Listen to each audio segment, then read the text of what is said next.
What's up, everybody? We're here on FreeCodeCamp.org.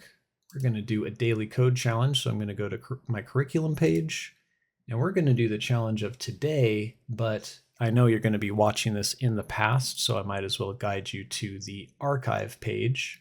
You're going to find September 16th on the archive page from your curriculum page, and this is our challenge. The challenge is called Sentence Capitalizer. Given a paragraph, return a new paragraph where the first letter of each sentence is capitalized. All other characters should be preserved. Sentences can end with a period or one or more question marks or one or more exclamation points. And if we look down at the test cases, we have this simple sentence, that's pretty straightforward, but then we have multiple sentences in the paragraph, and you see we have a space after this punctuation, and it returns that same thing, but both of the beginning of the sentences are capitalized.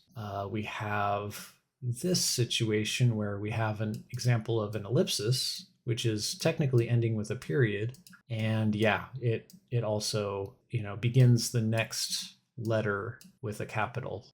I wouldn't think that would be the case. I would think that it would be lowercase. I wouldn't think an ellipsis would end a sentence, because if we look at the requirements, it just says ends with a period, not one or more periods. So that's interesting. I guess that makes it easier. We can treat periods, exclamation marks, and question marks kind of the same. We see another situation where we don't have spaces after the punctuation, and we still capitalize it the same way. We have a situation where we have a space before the period, and that still capitalizes the preceding sentence. Okay, well, I could think of completing this multiple ways. We could use regular expressions and really dial down this into like one line of code. It would be a long line of code. We would chain multiple operations together, but we could do that. I don't think that's the point of this exercise. I think the point of this exercise is to iterate through the paragraph and operate on it. If we first iterate through the paragraph and split the sentences into an array. I could say split it into an array of sentences. Then iterate through the array of sentences and capitalize the first letter of each sentence. That sounds good, but I think it would be a bit more work than is required. I think we can accomplish this with one loop. So maybe what we'll do is I'll step through 3 different solutions. The first solution will loop twice like this. If I can manage it, then the second solution will loop once and just go through capitalizing the beginning of sentences when it sees it. Like we won't split the paragraph in the second solution. And then the third solution, I will use regular expressions to split the paragraph and then probably map over that array, applying a regular expression to capitalize each item, and then rejoin the array. I think those are the 3 solutions I can think of, but let me know if you have a better or a different solution that you use for this challenge. Let's get to it.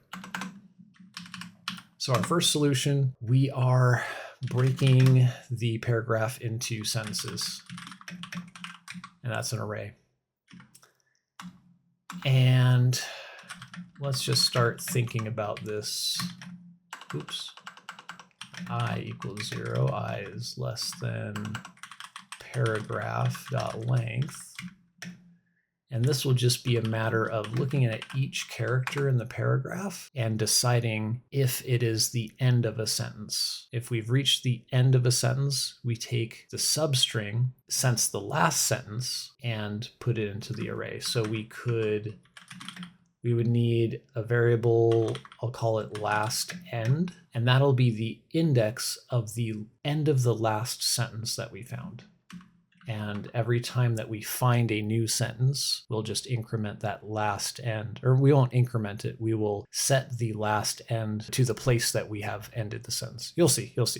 I am anticipating a somewhat complicated if statement, but I think we won't have the end of a sentence at the beginning of the paragraph. That's not showing up in the test cases, obviously, but I mean, logically, I don't think that would make sense. So I'm going to skip the first iteration. Equally, I guess we can set this to 1 to begin at 1.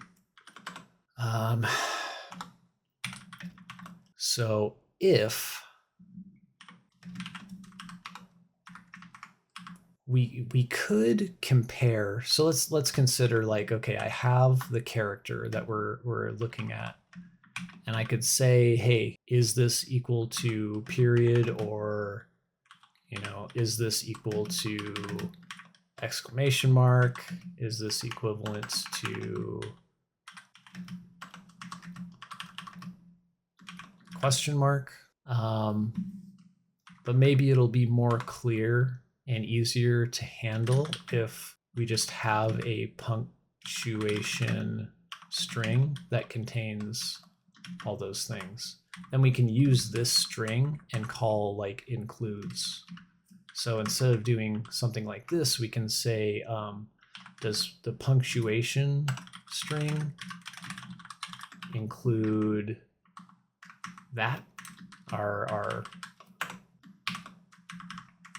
the value of paragraph at that index. Yeah. So if that's the case, man, this is going to be kind of an annoying if statement. If that's the case, and let's think about it. Well, here's an easy situation. At the end of the paragraph, we're going to have the end of a sentence. And in all of our test cases, the end of the paragraph ends with a punctuation. So I'll just consider that as kind of a low-hanging fruit.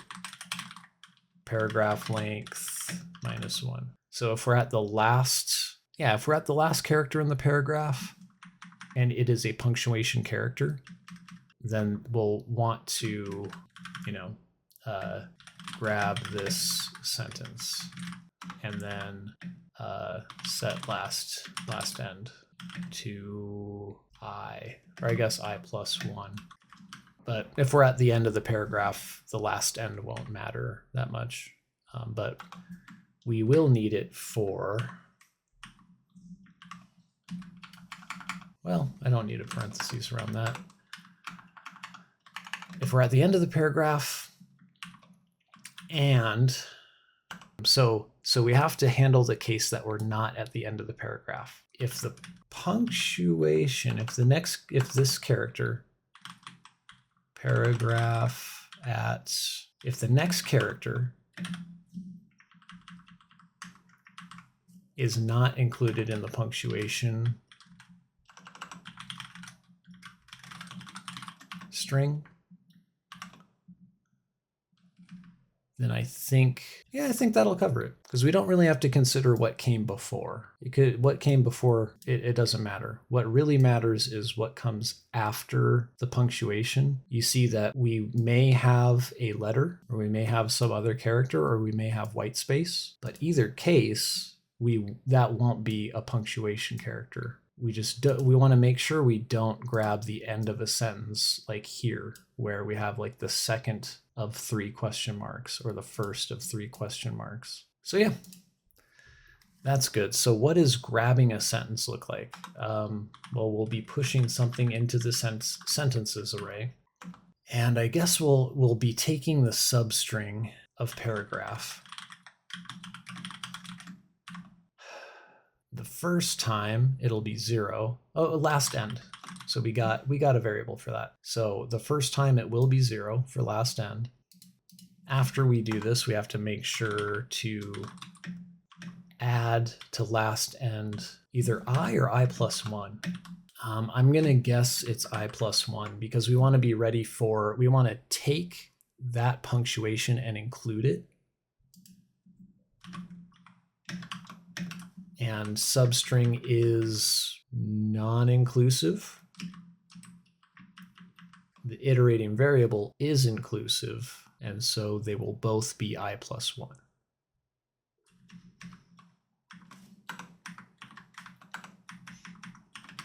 Yeah. I think that's right. We'll see. We'll see when I finally check this. But now what do we end up? What is sentences? Sentences is an array of strings that constitute the paragraph. And we want to use that sentences array now that we've pushed substrings into from the paragraph to set uppercase on the first character of each sentence. And man, yeah, looking at our test cases, we'll have new sentences. We'll have sentences that begin with a space. So we have to make sure we don't try to capitalize that space character. We want to look ahead and kind of find the first alphabetic character in the sentence and then set that to uppercase. Yeah, I can definitely think of a better way to do this with just one loop. So we'll do that next, but let's complete this version of things. I know we're going to be iterating over the sentences array. For each of the sentences array, we want to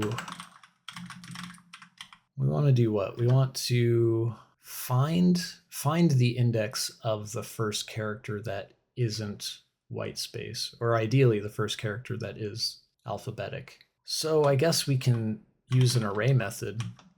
We can split this into an array and then find index, because find index returns the index of the first matching thing that it finds.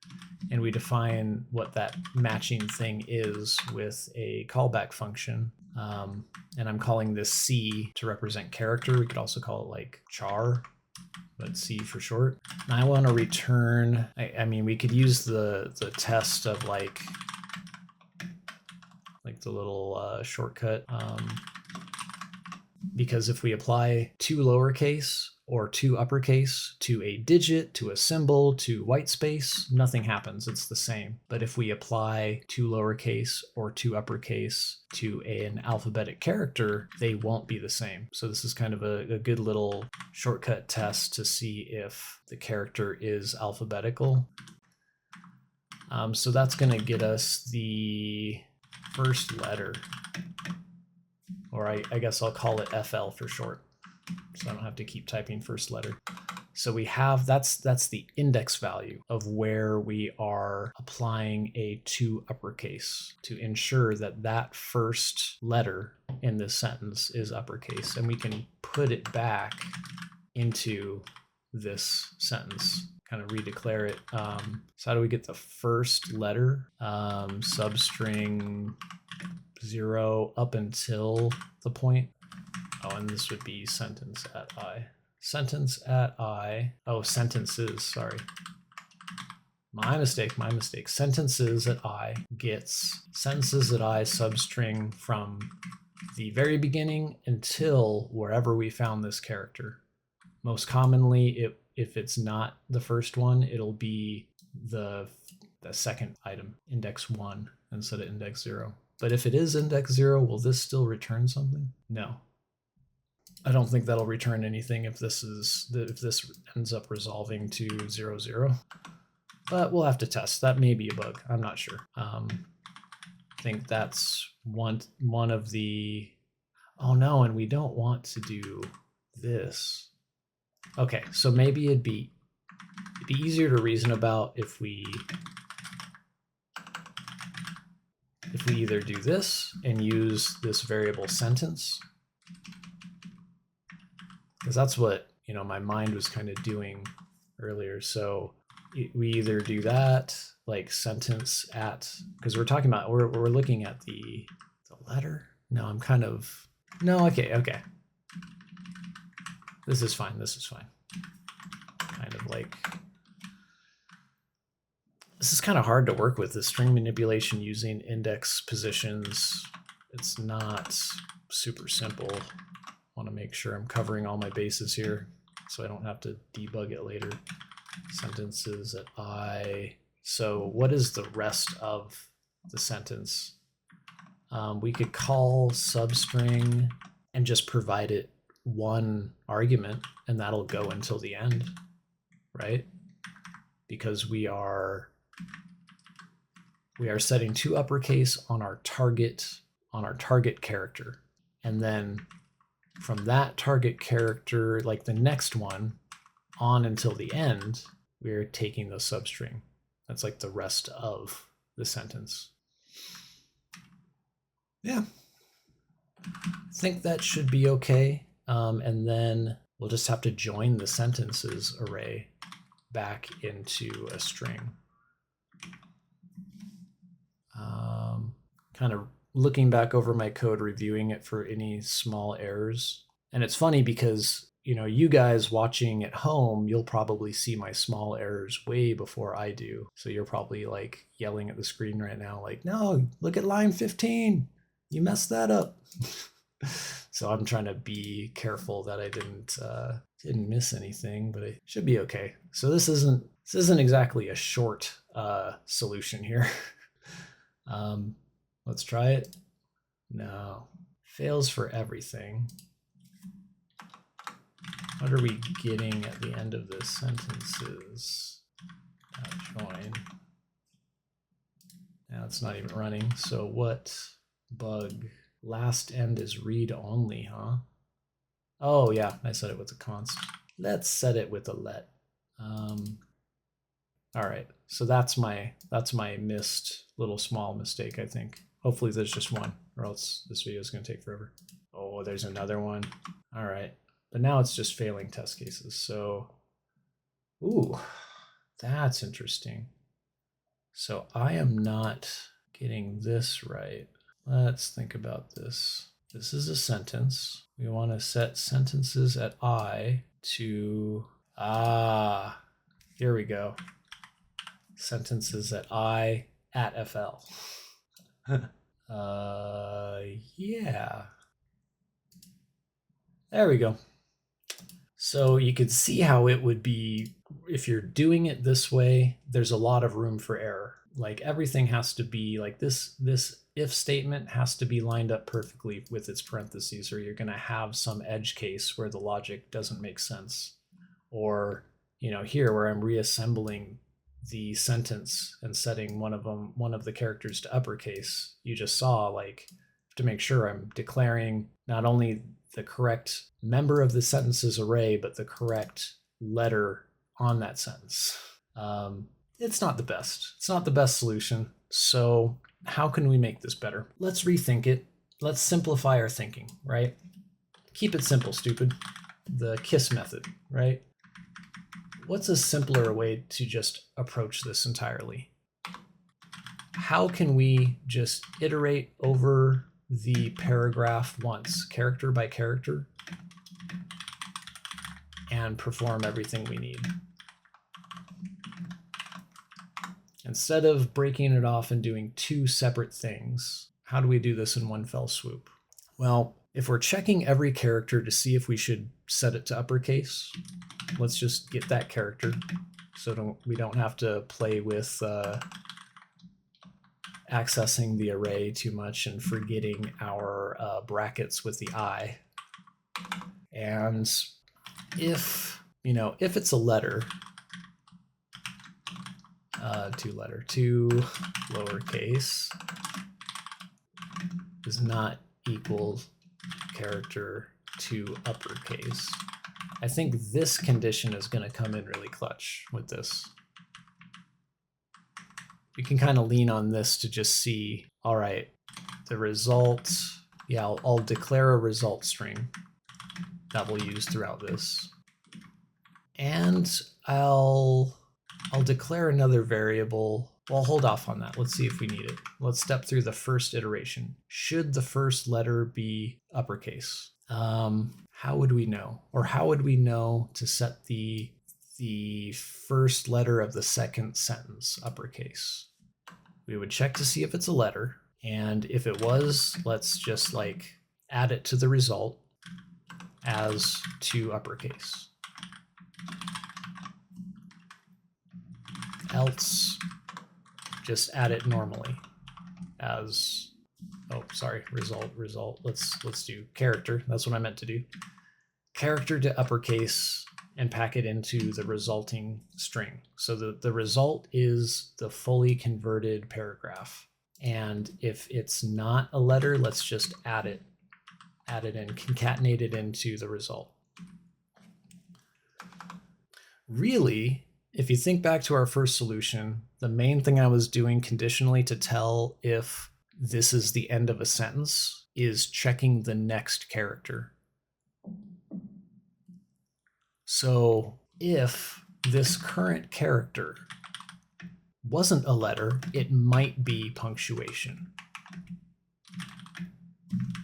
I'll do triple equal. It might be punctuation.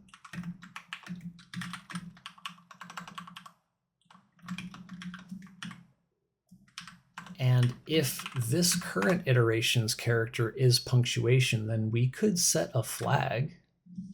And that's what I started to think of up here. I'll just call it flag. And on the first one, would it make sense to set it true? On the first one, we can pretend like this was true last time in order to get a capital letter on the very first character. So it should be true. How does this get false? I guess it would be false here. It would be false right after we set something to uppercase.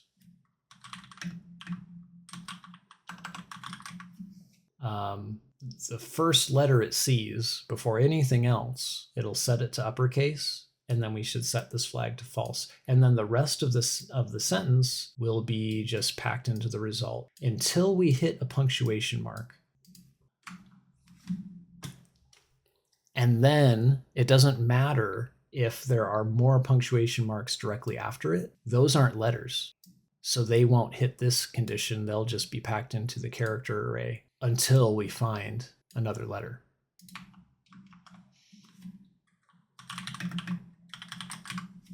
Yeah, it's a lot more simple. We'll have to return result, and we'll have to check that flag here. Because we're setting it here, we should check it here. If flag, that's it. I mean, we could do like a strict, is it Boolean true? But if it's truthy, we're good. Just for completionist sake, I will set it to like check for strictly conditional true. I'm just thinking through this process, and I think we're okay. I don't know, how does this look? Well, the rest of the line there. Yeah, it's not too bad. So what can we, I mean, should we call flag something else? Capitalize next letter. So we'll capitalize the next letter we find with that flag. And once we've capitalized something, we'll set that flag to false until the next time we find a punctuation. So that's a much simpler solution. It's easier to reason about, and it's very flat. I think going through 2 loops to accomplish this was a bit much. Logically, I think this should work. Let's see. Hey, I love it when that happens. I didn't have any like a small little mistake anywhere. Okay, so, you know, let's think about regular expressions now, because we could cut this code down even more, and I could give you like the most succinct solution. This is the best solution for readability I can imagine. I'm sure there's better out there. If you've got a better, more readable solution, please let me know. I'm definitely not the best developer, so someone smarter out there can think of something better, I'm sure. let's reset this, and now let's look at using regular expressions. As far as I know, we could split this, but I'm tired of using the split method. It seems like I use that in every single challenge on this site so far, all the daily challenges I've done so far. So instead, let's use match.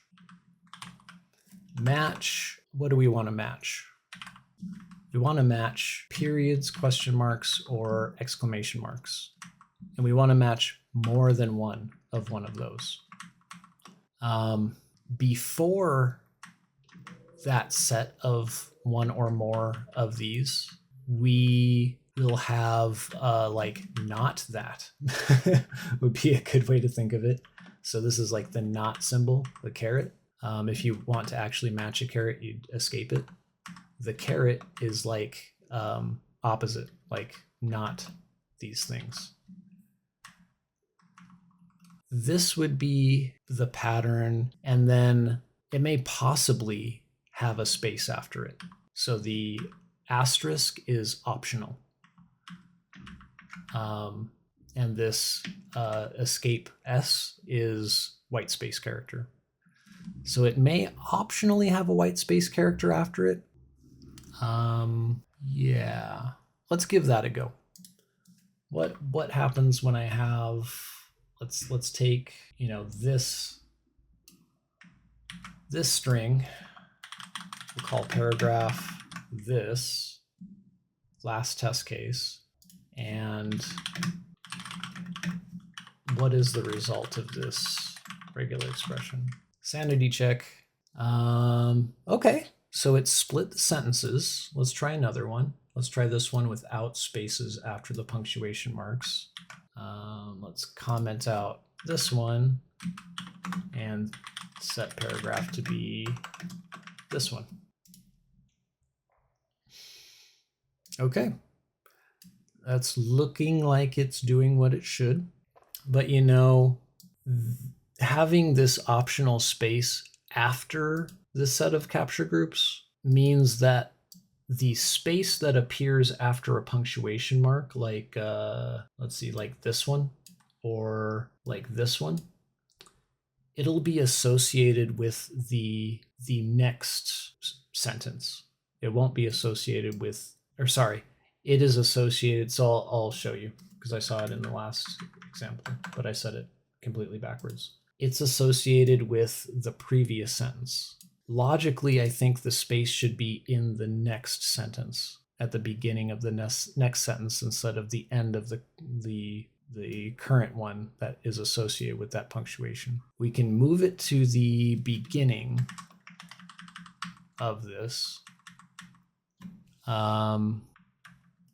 like this, but this other one, when there is no space, it's not gonna, no, it does that right. So let's hang tight with that. There was a reason I put this space at the end of this, and I don't know right off what I was thinking just now. Okay, fine. So we have that result. And now that result is an array of sentences, and we could have a variable called replaced, and we will call this array, call this replaced, because what we're going to do is we're going to map over each sentence. So what map does, it basically just performs some work on each item in the array, and on each item in the array, and it generates a new array with each of those bits of work in each item. Here, okay, so I'm stretching here because this is difficult for me. What is the regular expression to use for this? And can I replace a callback? I think I can. Because what we're doing is trying to handle the preceding spaces before we have to capitalize something. And so I can look from the beginning. I have an optional space character, white space character, and I guess letters, lowercase letters. What do you think about this? Oh, I didn't do an escape character there. Okay, that was confusing for a second. And regex is often confusing. I still struggle with it after many years of bashing my head against the wall trying to do it sometimes. I'm definitely not a regex pro, so there may be a way smarter way to go about these regular expressions. But what I think I'm saying is that at the beginning of each sentence, I want to replace the space and the first letter that has a space, an optional space before it. Yeah, let's keep with that. And I think the callback gets arguments based on our capture groups, right? Because if we just have one capture group, I think we'll just have like, I don't know what it's called, the match of this regular expression. The preceding arguments will be, you know, the spaces that I've designated here with this capture group and the letter that I've designated here with this capture group. And it makes me unsure. I would say, hey, I need to practice with regular expressions, but honestly, this is how you practice with regular expressions. Because my goal is to get to this letter. I just want to get to this letter so that I can set it to uppercase. Is there a problem with that? I don't know. Probably not. And since we're not using match, we can just set it to like underscore. And that would make a linter happy if I had a linter on this code editor. But there you go. Now I think, you know, I could call this result, since I have been liking using that variable name for these challenges for some reason. I just need to join the array because this map returns an array. So I turn paragraph into an array of sentences, which are strings, an array of strings broken up using this regular expression. And then I iterate through each item in that array using map, which results in a different array, each item containing this, where I take that item and I replace this pattern, which includes one or more spaces, which I don't know, should this asterisk be a plus? I don't know. I've never been clear with asterisks and plus, so I'll look that up after this challenge. Or if this doesn't work, I'll go look it up. But either way, we get the spaces. Or space, I don't know. Spaces or space. We get the letter though. That's the main goal. We get whatever comes before the letter and the letter itself, so that I can set that letter uppercase. And those items return into a different array and we join them with no characters in between. We join them with an empty string. Okay, my brain is worn out. Let's see if that works. I'm gonna just comment this out. We'll do a rough go. Hold your breath. Hey, I have no idea how I did that. So I got some lucky guesses with these regular expressions. What I was thinking for this regex is that we may have needed like an or, where I have no space preceding, well, I guess that, I don't know, but it worked without the or. So let's appreciate our blessings. And that is probably the most succinct solution, hard to reason about if you don't know regular expressions. So this isn't necessarily the best solution, but is the shortest amount of lines of code that I could think of for this. And really, we don't need variables for this. This could be a one-liner. And that was kind of the goal, was like, can I solve this in one line? We would just need to return this and chain that. So I have the paragraph, the match statement, the map, and then the join. And that is 3 different solutions of varying style, varying complexity for the sentence capitalizer, which is the September 16th daily code challenge on freecodecamp.com. Thank you very much for watching. If you like this video, please subscribe. So here, I'll remove that, save it, and I will submit it. So now I got the check mark. Cool. Thanks very much for watching, and talk at you later.